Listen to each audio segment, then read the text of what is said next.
In today's video, we're going to be talking about £100,000 mistakes that most of the UK workers make. So this mistake is not about spending too much money or earning too little. It's about waiting too long to start investing. Most people think they will start later when they earn more, right? So, I will get pay rise, or I will get better job. I will change the job. I will start a business. Then I will start investing, and I will start saving, right? But the time is more important than money when it comes to investing. Let's say someone invests £100 a week into something like SP500 index fund, and at 25, and continue to do this for 20 years. So they could end up, looking on the history results, they could end up with roughly 250,000 pounds of returns. If they delay just 10 years and start at 35, even if they invest the same amount, they might end up with only 130,000. That delay alone can cost them over £100,000. Not because they spend money, but because they lost time for compounding. That's the thing that most people don't understand. Compounding is not linear. The biggest growth happens later, but only if you give it time. Unless you have, for starter, let's say £100,000, and you start from it, then it starts compounding from the very beginning. The amount you have over there starts giving returns every year between 7 and 12%. Let's say 7 and 10. Also, I am a bit more cautious now, and instead of SP500, I would invest in broad stock market, which gives slightly lower returns, but it's safer because it's broader. I don't invest and risk only investing in United States. I have broad geographic, stock market invested.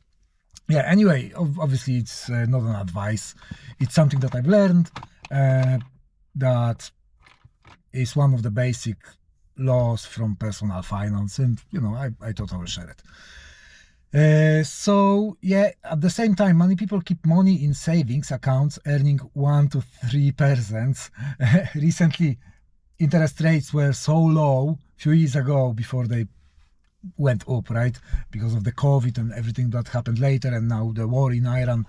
They probably gonna go in UK up again, but this is what it is. The interest rates on savings accounts were even like 0.1%, like silly low, and people were keeping money in accounts like that, 1 to 3% or even less, where inflation at the same time was like 10% in the worst year, I think, and the savings account in my Barclays account, it was 0.3%. It's crazy. So I was actually losing 9.7% of the money. Well, if I would keep any cash over there, of the money. And obviously Barclays is a huge bank, and all the big main banks are having rates like that. So, just be careful, check what you have over there. But even with higher, actually inflation is usually higher than the savings account rates. If not, then it's like savings account has like 0.25% higher. So it's really not worth it. The mistake is thinking that saving is enough. Saving protects money short term. So like I said, savings are very safe short term, and investing very safe long term. Yeah, fear is a big factor. People are scared of investing, especially after hearing about crashes or crypto losses, or so they do nothing, right? People hear only about big wins or big losses. They don't hear, it's not sexy saving and investing for 20 years and building slowly, reliable way, real wealth. So we don't hear about this in social media, we don't hear about this in news, and we hear only about, you know, big wins. Someone bought for $7,000 Shiba Inu right before it, you know, went up, and he made like $8 million. I remember that one because that was because I went into Shiba Inu and later made 100% in a day, and then from there it was just going down. So yeah, that's the horrible thing. We are jumping in. Our psychology makes us jump in winners, in loud winners. If you hear about them, if you hear about the loud winner, then usually it's too late and you are exit liquidity. So you are liquidity for people who invested before early to take the money out, you know. So comfort is another factor. It feels safer to keep money in the bank even if it's slowly losing value. You can't feel it because the amount of money is still the same, but it is worth less because you can buy less for it. When the inflation is high, it happens much quicker, like last few years. If it's low, then it happens very slow, but the compounding works on this as well, just the opposite way. You're losing, you're compounding your losses.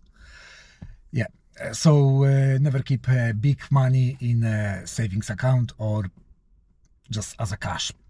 Solution is simple but not easy. You have to start early, even with small amounts, like really tiny amounts. Even start with $10 a week or something like that.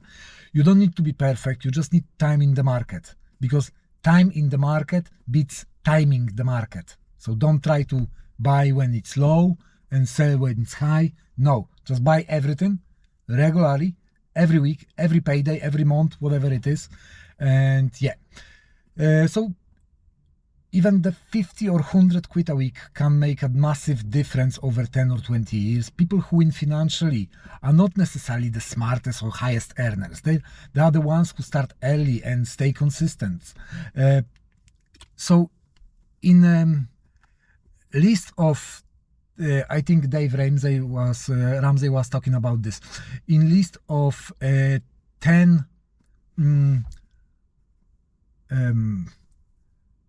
jobs that people are getting millionaires most in United States, on 4th place was like teacher, and on 5th place was policeman. People with normal wages, average wages. And it's all about investing long term. That's why they were over there. Obviously, there were company owners. Well, no, sorry, it was only about people hired by someone. So there were like, you know, programmers and, you know, the engineers or doctors, lawyers, obviously, because they have a lot of big wages, right?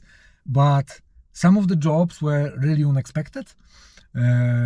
I don't like that much Dave Ramsey, but obviously he knows what he's talking about. And if it goes about finance, you know, it's one of the go-to with personal finance. Okay, so if you like stuff like that, if you like talk about money, please subscribe, like, and I wish you a very nice day.